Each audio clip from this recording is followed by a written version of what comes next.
Hello, my name's Ginny Wollaston and I'm chair of ChangeKitchen 2020 UK, which is the UK wing of a global movement, ChangeKitchen 2020, as a peace global movement and walk. We've come to Roeheath Pavilions today to see the COVID-19 project being run by ChangeKitchen. Now, ChangeKitchen is committed to finding a way where healthy food can be available to all people, not just to those who can choose it. And we are writing this case study to see how food and food security can relate to the 4 pillars of ChangeKitchen 2020, which is about eradicating poverty, eliminating social exclusion, ameliorating the climate crisis, and halting conflict and violence through peacemaking. So yeah, how do we get involved in the whole helping with COVID with the Active Wellbeing Society?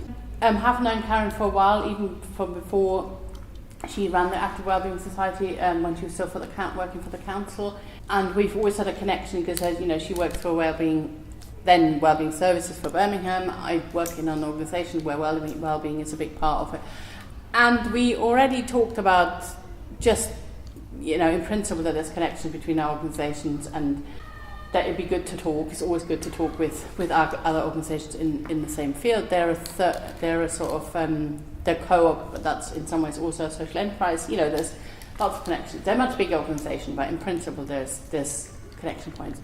So when this happened, I think we went swimming before it all got really bad, and I just said to her, God, this is, I'm already thinking how can I be part of the solution?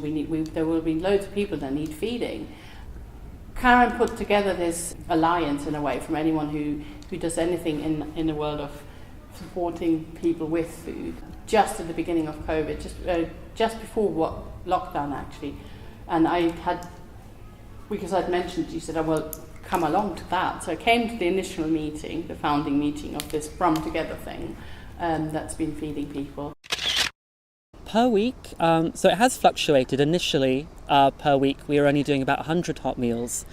But as the COVID-19 crisis developed, that grew exponentially. It went up quickly to about 1,000 hot meals per week. And I would say it now sits somewhere around 1,200 meals per week. The parcels is slightly smaller. We're a site that primarily concentrates on hot meals. But the parcel side of things has been about 500 parcels per week, and that's been fairly consistent.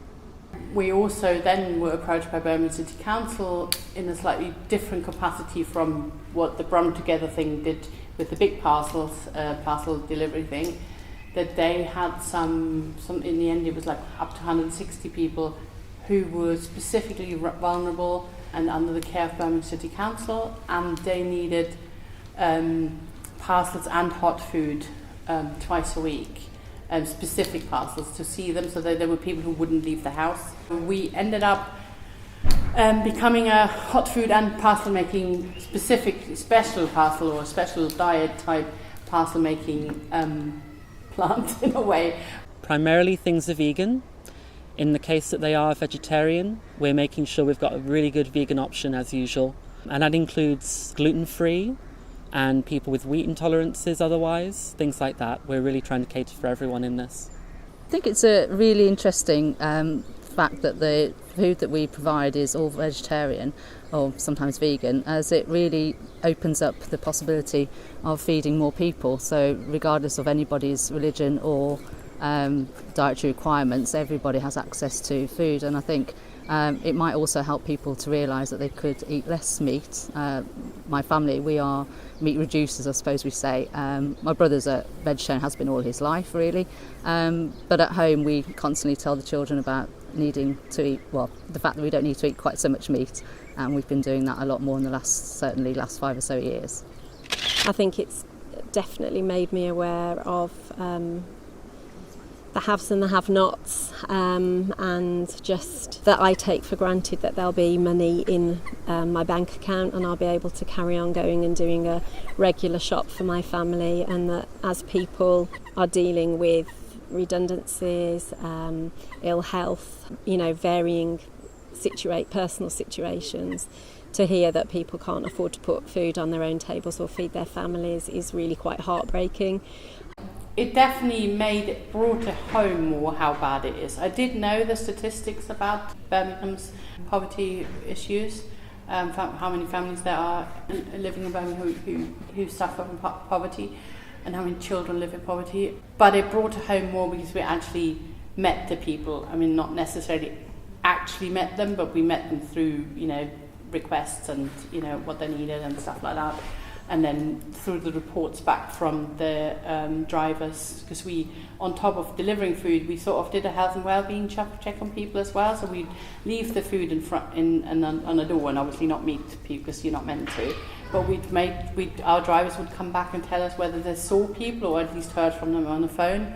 And if over a period of time we didn't, 1 or 2 days, then we would do a health and well-being check as well, which meant our drivers always had a connection to people, and they fed back some of the stories that came. Some of them were terrible, and I feel like some of the social issues are going to get exacerbated even more now because the situation's getting more complicated with people being made redundant, and resources, the few resources, those communities, they're already not that resource because they're living in poverty. People are really, really grateful to have a healthy meal and a hot meal as well. For many of these people, it's their only hot meal of the day. So we are trying to make it really filling as well as tasty and healthy. And we've had a lot of good feedback about it. I remember one in particular, it was an email I had forwarded to me, and it was from a volunteer driver who had delivered the meal that day. And apparently the client, the recipient of the food, had just been saying thank you, thank you, thank you over and over. It's really humbling. It's really nice to see the effect it's having. So the benefits for me doing the volunteering have definitely been that I felt I was doing something worthwhile with my time that helped the community, and again staying in touch with a way of working after losing my job as well, and staying in the rhythm of a daily work routine, and working with new people, making sure that you work well together as a team, and adapting to a different set of managers, tasks, all that sort of thing. I think ChangeKitchen have done a fantastic job. They're obviously in the business, they know exactly what to do, they know how to go about it. I think the management's been excellent. And for me personally, I've said when I first started, when people used to ask me when I started ChangeKitchen, they would always say this thing, where do you want to be in 5 years? And people assume that I'll say, I'll have 5 cafes and have this and that. And I would always say, I'm not really interested in that. I would really like to just be part of the solution that, where access to healthy food is a right rather than a privilege, which I feel at the moment definitely isn't the case. It's very much a privilege to have good healthy food on a regular basis, and I still think that's my main purpose in life in lots of ways, to be part of that.